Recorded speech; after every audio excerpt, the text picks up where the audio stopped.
Assalamualaikum warahmatullahi wabarakatuh. Alhamdulillah, salatuhu wa salamuhu ala rasulillah wa ala alihi wa ashabihi ila yaumil millah. Allahumma rabbi shrah li sadri wa yassir li amri wahlul 'uqdatam min lisani yafqahu qawli. Wa ba'du, pertama-tama kami sampaikan selamat menunaikan ibadah puasa. Mudah-mudahan ibadah puasa kita diterima oleh Allah Subhanahu wa Ta'ala, sehingga kita bisa menggapai ridhonya, kita bisa mencapai puncak ridho dari Allah Subhanahu wa Ta'ala, kita bisa mendapatkan syafaat Nabi besar Muhammad Sallallahu Alaihi Wasallam. Para pemirsa yang dirahmati oleh Allah Subhanahu wa Ta'ala, membicarakan tentang inklusivisme Islam, inklusif lawan katanya adalah eksklusif. Inklusif berarti adalah terbuka, artinya membuka diri terhadap ajaran-ajaran non-Islam. Maka pertanyaan berikutnya adalah, bolehkah kita membuka diri, mencoba memahami ajaran-ajaran non-Islam, bahkan menjadikan ajaran-ajaran non-Islam itu menjadi bagian dari ajaran Islam itu sendiri.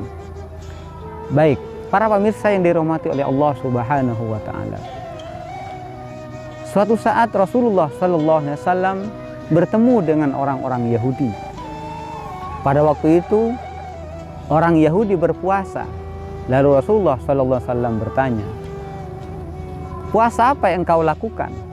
Maka mereka menjawab, "Kami berpuasa di hari di mana Nabi Musa diselamatkan oleh Allah Subhanahu wa Ta'ala." Maka apa kata Nabi Muhammad SAW? Nabi menjawab, merespon dari apa yang disampaikan oleh kaum Yahudi.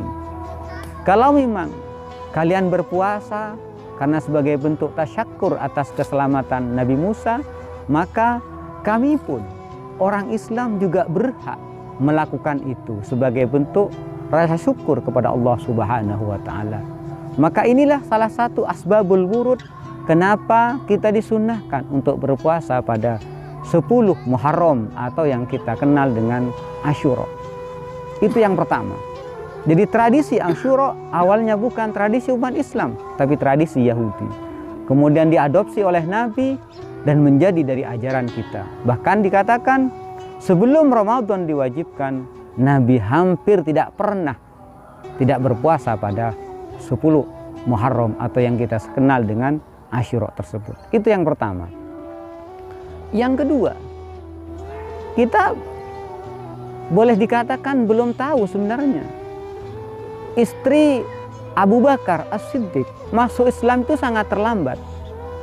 Sehingga suatu saat Asma binti Abi Bakar pernah bertanya kepada Rasulullah SAW, "Wahai Nabi, bolehkah saya menemui ibu saya yang kebetulan pada waktu ini ibu saya itu masih kafir?" Maka apa yang dikatakan Nabi? "Beliau adalah ibumu yang melahirkan kamu. Maka temuilah sekarang, walaupun ibumu yang tak lain adalah istri dari Abu Bakar As-Siddiq masih dalam keadaan kafir, temuilah beliau karena beliau adalah masih ibumu. Beliau adalah ibumu." Itu yang kedua. Yang ketiga, para pemirsa yang dirahmati oleh Allah Subhanahu wa Ta'ala, ada ayat yang mengatakan Bismillahirrahmanirrahim, "Amanar rasulu bima unzila ilaihi mir rabbih wal mu'minun kullun amana billahi wa malaikatihi wa kutubihi wa rusulih la nufarriqu baina ahadim mir rusulih." Kita semua beriman kepada Allah, beriman kepada kitab-kitab Allah, beriman kepada para Rasulullah. La nufarriqu baina ahadim min rusulih. Kita tidak pernah membedakan di antara para rasul yang ada sebelum Nabi Muhammad sallallahu alaihi wasallam. Dan tahukah kita berapa nabi maupun rasul yang diutus oleh Allah? Para ulama mengatakan ada sekitar kurang lebih 124.000 para nabi dan rasul. Yang hanya kita ketahui hanya sekitar 25 nabi rasul yang wajib kita ketahui. Dan yang kita hafal mungkin hanya 4 nabi. Maksudnya apa? Maksudnya adalah kalau memang itu adalah sebuah kebenaran, kenapa kita tidak menerima? Salah satu contoh, tidak ada agama yang mengajarkan mencuri itu tidak boleh, mencuri itu boleh. Tidak ada. Tidak ada agama yang mengatakan bahwasanya berzina itu boleh. Tidak ada. Tidak ada agama yang mengatakan bahwasanya korupsi itu boleh. Tidak ada. Semua agama, selama itu dikatakan agama, pasti mengajarkan bahwasanya satu, berbuat baik kepada orang tua adalah merupakan kewajiban. Kedua, berbuat baik kepada manusia adalah kewajiban. Ketiga, tidak mencuri adalah kebaikan. Keempat, free sex, tidak free sex juga adalah sebuah kebaikan. Tidak free sex juga adalah sebuah kebaikan. Norma-norma yang diajarkan oleh setiap agama. Inilah yang dimaksud dengan inklusif. Inilah yang dimaksud dengan terbuka. Kita harus membuka diri untuk menerima ajaran. Selama ajaran itu sesuai dengan ajaran kita, selama ajaran itu yuwafiqu bima allama Rasulullah sallallahu alaihi wasallam, selama ajaran itu sesuai dengan apa yang disyariatkan oleh Nabi Muhammad sallallahu alaihi wasallam.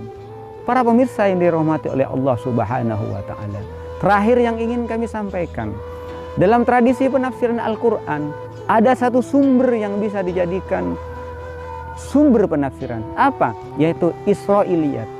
Tahukah kita apakah itu Israiliyat? Israiliyat adalah cerita-cerita yang sama sekali tidak bersumber dari Al-Quran. Cerita-cerita yang sama sekali tidak bersumber dari hadis. Itulah Israiliyat. Cerita Yahudi, cerita Nasrani, maupun dari selain keduanya. Tetapi selama cerita itu sesuai dengan ajaran kita, tidak menabrak dengan ajaran kita, maka cerita itu bisa dijadikan salah satu sumber penafsiran Al-Quran, menjadi salah satu inspirasi bagaimana menafsirkan Al-Quran yang benar. Sehingga Nabi mengatakan, la tusaddiquha wa la tukadzibuha. Kalau ada Israiliyat, jangan dibenarkan, jangan disalahkan. Teliti dulu. Baru kalau sudah sesuai dengan kita, maka baru kita ambil. Nah, inilah yang dimaksud dengan inklusif. Tidak bersifat eksklusif. Kalau eksklusif, maka segala sesuatu tertutup. Ajaran-ajaran dari selain Islam kita tolak, walaupun itu sebenarnya adalah merupakan suatu kebenaran sebenarnya. Khudhil hikmata walau min ayyi wi'in kharajat. Para pemirsa yang dirahmati oleh Allah Subhanahu wa taala, ambillah hikmah itu walaupun dari mana itu pun berasal. Mudah-mudahan apa yang kami sampaikan bermanfaat bagi kita semua. Demikian yang bisa kami sampaikan. Wallahu a'lam bishawab. Wassalamualaikum warahmatullahi wabarakatuh.